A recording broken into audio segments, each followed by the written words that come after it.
যারা রাস্তায় নেমে আসছিল 2024 সালে জুলাইতে, তারা কিন্তু আমি এমপি হবে আমাকে এমপি বানাইতে রাস্তায় নেমে আসে নাই। তারা এই রাষ্ট্র কাঠামোর একদম খলনলচে পাল্টাইতে রাস্তায় নেমে আসছে। আমাদের গভর্নমেন্টের 2024 সালে এপ্রিল মাসে যে জিনিসটা জাতির জন্য প্রয়োগযোগ্য, বাস্তবায়নযোগ্য, সেটা 2026 সালে সংখ্যাগরিষ্ঠতার একটা ব্যাকআপ থাকার কারণে সেটা এখন জাতির জন্য কিন্তু অথবা নতুবা হচ্ছে বেড়াজালে এখন বন্দী হয়ে গিয়েছে। এই যে একটা গণবিদ্বেষী, গণবিরোধী যে একটা অবস্থান নেওয়া, এই মানে যারা রাস্তায় নেমে আসছিল 2024 সালে জুলাইতে, তারা কিন্তু আমি এমপি হবে আমাকে এমপি বানাইতে রাস্তায় নেমে আসে নাই। কাউকে প্রধানমন্ত্রী বানাইতে রাস্তায় নেমে আসে নাই। কাউকে লন্ডন থেকে, ভারত থেকে এনে বিভিন্ন পদ পদবিতে বসাইতে রাস্তায় নেমে আসে নাই। ডক্টর মোহাম্মদ ইউনূসকে এখানে ইন্টারিম গভর্নমেন্টের প্রধান বানাইতে রাস্তায় নেমে আসে নাই। তারা জাস্ট এই রাষ্ট্র কাঠামোর একদম খলনলচে পাল্টাইতে রাস্তায় নেমে আসছে, সিম্পল। কিন্তু আজকে নির্বাচনের পরে আমরা এইটা পুরো সিস্টেমের বিরুদ্ধে একটা অবস্থান দিলাম। এক্স্যাক্টলি আপনি তখনকার সময়ে আমরা সবাই যেটা চাইছি, বিএনপিও যেটা চাইছে যে হাসিনা এটা করুক, আজকে এটাই আমরা করছি না।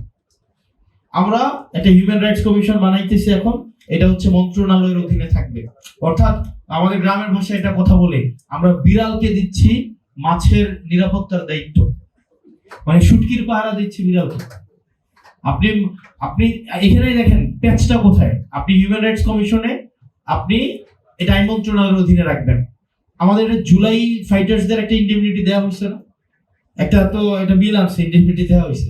মানে দেখেন বলা হইতেছে তাদেরকে ইন্ডেমনিটি দেওয়া হবে, কিন্তু এখানে যদি এই হিউম্যান রাইটস কমিশনের এই অধ্যাদেশটা যদি ল্যাপস করে, প্রবলেমটা কোথায় হবে?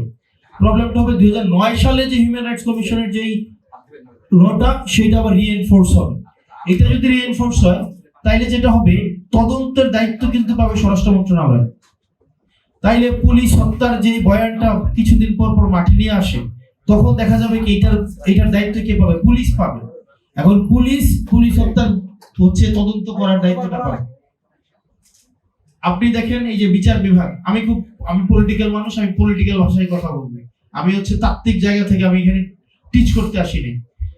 ধরেন একদম সিম্পল বিষয়, একটা জাজ পোস্টিং প্রমোশন আপনি দিয়ে রাখলেন আচ্ছা মন্ত্রণালয়ের অধীনে, একজন রাজনীতিবিদদের অধীনে।